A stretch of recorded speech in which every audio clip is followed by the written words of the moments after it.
جناب سیدہ رضی اللہ تعالی عنہا یعنی خاتون جنت کی کہانی۔ بسم اللہ الرحمن الرحیم۔ ایک مشہور روایت ہے کہ عرب کے کسی شہر میں ایک سنارن رہتی تھی جس کے صرف ایک ہی لڑکا تھا۔ ایک روز جب سنارن کنویں پر پانی بھرنے گئی تو اس کا لڑکا بھی اس کے پیچھے ہو لیا۔ سنارن لڑکے کو کنویں کے قریب بٹھا کر پانی بھرنے لگی۔ کنویں کی دوسری طرف ایک کمہار رہتا تھا جس کی بھٹی اس وقت خوب دہک رہی تھی۔ لڑکا کھیلتے کھیلتے اس طرف نکل گیا۔ سنارن جب پانی بھر چکی تو کنویں کے قریب لڑکے کو نہ پا کر خیال کیا کہ گھر چلا گیا ہوگا۔ واپس گھر پہنچی تو وہ وہاں بھی نہ ملا۔ ماں تھی بڑی پریشان ہوئی اور روتی پیٹتی اپنے لخت جگر کی تلاش میں دوبارہ گھر سے نکلی۔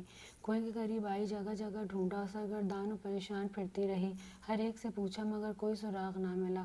اسی طرح شام ہو گئی۔ یکایک شور ہوا کہ سنارن کا لڑکا کمہار کی بھٹی میں گر کر جل گیا ہے۔ یہ سن کر سنارن کو انتہائی صدمہ ہوا اور اس قدر روئی کہ اسے غش آ گیا۔ عالم غشی میں کیا دیکھتی ہے کہ ایک معصومہ نقاب پوش تشریف لائی ہیں اور فرماتی ہیں کہ غم نہ کھا، تیرا بیٹا تجھ سے ملے گا، تو نیت کر لے کہ اگر میرا بیٹا کمہار کی بھٹی سے زندہ کھیلتا کودتا نکل آئے تو میں جناب سیدہ سلام اللہ علیہا کی کہانی سنوں گی۔ سنارن نے فوراً عالم غشی میں ہی نیت کر کے منت مان لی۔ جب آنکھ کھولی تو واقعی سنارن نے دیکھا کہ لڑکا خدا کے فضل و کرم ہنستا کھیلتا زندہ سلامت چلا آ رہا ہے اور اجازت جناب سیدہ علیہ السلام سے اس کے جسم پر آگ نے کوئی اثر نہیں کیا، یہاں تک کہ لباس بدن بھی محفوظ رہا۔ اللہم صلی علی محمد و آل محمد۔ سنارن بچے کو لے کر خوشی خوشی بازار گئی، 2 پیسے کی شیرینی مول لی اور پڑوسیوں سے کہا میری مراد پوری ہوئی ہے، میرے گھر چل کر جناب سیدہ سلام اللہ علیہا کی کہانی مجھے سنا دو۔ 6-7 گھروں میں پھری لیکن ہر ایک نے یہی جواب دیا کہ نہ ہمیں کہانی یاد ہے اور نہ اتنی فرصت کہ ان فضول باتوں کی طرف توجہ دے۔ سنارن مایوس ہو کر جنگل کی طرف چل دی۔ کچھ دور چل کر وہی نقاب پوش معصومہ نظر آئی اور فرمایا اے خاتون مت رو، چادر بچھا کر بیٹھ جا، میں کہانی کہتی ہوں تو سن۔ پھر آپ نے فرمایا کہ شہر مدینہ میں ایک یہودی رہتا تھا، اس کی لڑکی کی شادی تھی، اس لیے وہ یہودی جناب رسول خدا صلی اللہ علیہ وسلم کی خدمت میں آیا اور کہنے لگا کہ میری لڑکی کی شادی ہے، آپ صلی اللہ علیہ وسلم اجازت دے تو میں شرف پاؤں کہ جناب سیدہ علیہ السلام میرے گھر تشریف لے چلیں۔ آپ صلی اللہ علیہ وآلہ وسلم نے فرمایا کہ اس امر کے مالک علی رضی اللہ تعالیٰ عنہ ہیں۔ یہ سن کر وہ حضرت علی رضی اللہ تعالیٰ عنہ کی خدمت میں حاضر ہوا اور عرض کیا کہ آپ اجازت دیں تو جناب سیدہ رضی اللہ تعالیٰ عنہ میرے گھر تشریف لے چلیں۔ آپ نے فرمایا کہ اس امر کی مالک خود جناب سیدہ ہیں۔ اس کے بعد یہودی نے جناب سیدہ رضی اللہ تعالیٰ عنہ کے دروازے پر آواز دی کہ اے بنت رسول صلی اللہ علیہ وآلہ وسلم، میری لڑکی کی شادی ہے، اگر آپ تشریف لے چلیں تو میری عزت بڑھ جائے گی۔ آپ رضی اللہ تعالیٰ عنہ نے فرمایا کہ جناب امیر علیہ السلام سے اجازت لے لوں تو چلوں؟ یہودی نے کہا میں رسول خدا اور شیر خدا کی خدمت میں گیا تھا، سب نے آپ ہی کو مختار کیا ہے۔ جناب سیدہ یہ سن کر متفکر ہوئیں، اتنے میں جناب رسول خدا صلی اللہ علیہ وآلہ وسلم خود تشریف لے آئے۔ جناب سیدہ رضی اللہ تعالیٰ عنہ نے فرمایا بابا جان، یہودی کے یہاں سے آدمی آیا ہے، آپ صلی اللہ علیہ وسلم کیا فرماتے ہیں، اس کے گھر جائیں یا نہ جائیں؟ آپ صلی اللہ علیہ وسلم نے فرمایا اے بیٹی تم کو اختیار ہے۔ جناب سیدہ رضی اللہ تعالیٰ نے عرض کیا بابا جان آپ کی سخت توہین ہوگی، کیونکہ ان کی عورتیں عمدہ اور نفیس لباس و زیورات سے مزین ہوں گی اور میرے پاس وہی پھٹے پرانے کپڑے ہیں جس میں جا بجا خرمے کے پیول لگے ہیں۔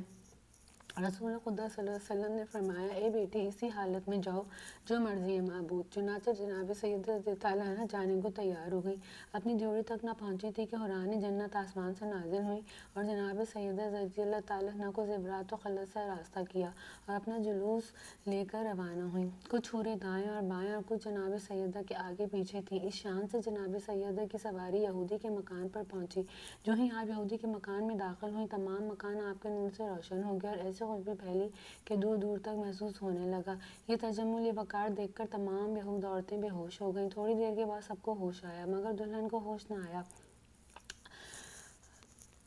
لاکھ تدبیریں کی مگر سب بے سود ثابت ہوئیں۔ دیکھا گیا تو معلوم ہوا کہ روح عروج سقف سے عنصری سے پرواز کر چکی ہے۔ آنن فانن خانہ شادی ماتم قدہ بن گیا۔ جناب سیدہ رضی اللہ تعالیٰ عنہ کو یہ دیکھ کر بہت تشویش ہوئی اور فرمایا کہ اطمینان رکھو ابھی ہوش آ جاتا ہے۔ اس کے بعد فوراً آپ نے 2 رکعت نماز پڑھ کر دعا کے لیے ہاتھ بلند کیے اور کہا کہ اے میرے معبود میں بنت رسول صلی اللہ علیہ وسلم ہوں، صدیقہ نام رکھا ہے تو نے بطول کا، جھوٹا نہ کیجیے مجھے صدقہ رسول کا۔ اے میرے معبود برحق میں تیرے رسول کی بیٹی ہوں، میری عزت تیرے ہاتھ میں ہے۔ تمام لوگ یہی کہیں گے کہ سیدہ کے آتے ہی دلہن ختم ہو گئی، خانہ شادی خانہ غم بن گیا۔ کچھ دیر نہ گزری تھی کہ آپ کی دعا قبول ہوئی اور دلہن کلمہ شہادت پڑھتی ہوئی اٹھ بیٹھی، اللہم صلی علی محمد و آل محمد۔ کہنے لگی کہ میں شہادت دیتی ہوں کہ خدا وحدہ لا شریک ہے، حضرت محمد مصطفیٰ رسول صلی اللہ علیہ وآلہ وسلم برحق ہیں اور آپ ان کی دختر ہیں۔ آپ مجھے مذہب اسلام کی تعلیم فرمائے۔ اس طرح وہ دلہن مسلمان ہو گئی۔ جناب فاطمہ زہرا رضی اللہ تعالیٰ عنہ کا اعزاز دیکھ کر 500 یہودی مرد و عورتیں مسلمان ہو گئے اور آپ کو سب نے نہایت عزت و احترام کے ساتھ رخصت کیا۔ ایک عورت آپ کی کنیزی میں دی۔ آپ نے اپنے دولت خانہ واپس تشریف لا کر تمام ماجرا جناب رسول خدا صلی اللہ علیہ وسلم سے بیان کیا۔ رسالت مآب حضرت محمد مصطفیٰ صلی اللہ علیہ وآلہ وسلم نے بھی خدا کا شکر ادا کیا۔ کہانی کا پہلا حصہ ختم ہوا، موسمہ دوسرا حصہ شروع کیا۔ سنارن نہایت دلچسپی اور توقع سے سنتی رہی۔ دوسرا حصہ۔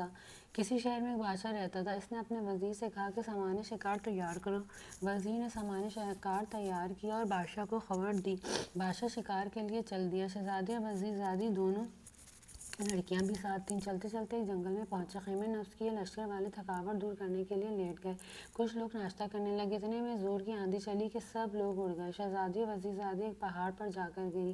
آندھی بند ہونے کے بعد رفتہ رفتہ تمام لوگ جمع ہو گئے اور تمام لشکر لوٹ آیا، لیکن لڑکیوں کا کہیں پتہ نہ چلا۔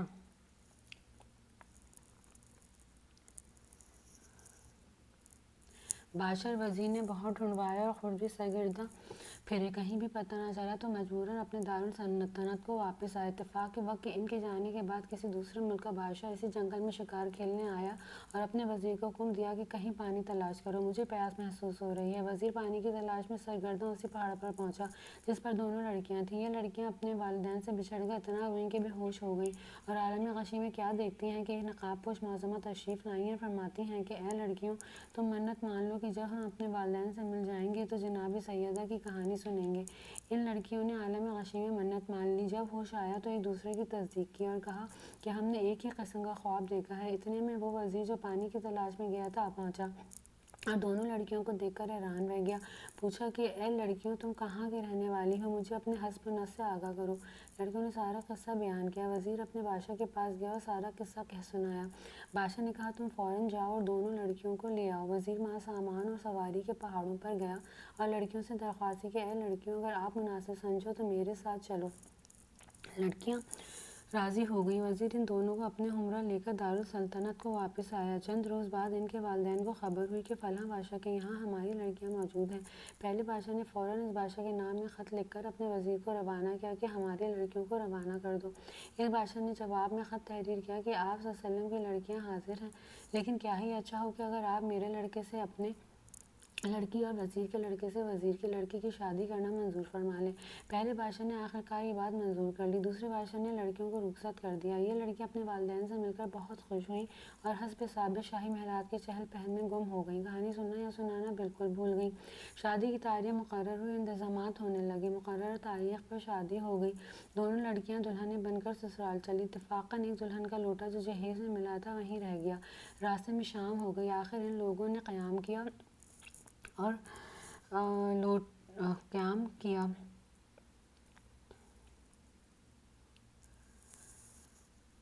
اور لوٹا تلاش کیا مگر نہ ملا۔ معلوم ہوا کہ لوٹا گھر پر ہی رہ گیا ہے۔ ایک سپاہی کو لوٹا لینے کے لیے روانہ کیا۔ سپاہی وہاں جا کر کیا دیکھتا ہے کہ جہاں محل تھا وہاں میدان ہے، نہ تخت ہے، نہ تاج، نہ بادشاہ ہے، نہ فوج، صرف میدان میں لوٹا رکھا ہے۔ سپاہی نے چاہا کہ لوٹا اٹھا لے اور جیسے ہی اس نے ہاتھ بڑھایا یکا یک اس لوٹے میں سے سانپ نے پھن نکالا۔ سپاہی اچھل کر پیچھے ہٹ گیا۔ اس نے بہت چاہا کہ لوٹا حاصل کر لے لیکن ممکن نہ ہوا۔ مجبوراً اپنے بادشاہ کے پاس واپس آیا اور سب ماجرا بیان کیا۔ بادشاہ کو یہ سن کر بہت حیرت ہوئی کہ ابھی تو سب کو صحیح و سالم چھوڑ کر آئے ہیں، اتنی دیر میں یہ کیا ہو گیا۔ مختصر بادشاہ دلہنوں کے پاس گیا اور کہا کہ یہ کیا ماجرا ہے؟ معلوم ہوتا ہے کہ تم جادوگر کی لڑکیاں ہو۔ یہاں تک آنے میں تو یہ گل کھلائے اور گھر تک جانے میں اور نہ جانے کیا کرو گی۔ اس وقت میں تم کو قید کرتا ہوں، صبح قتل کرا دوں گا۔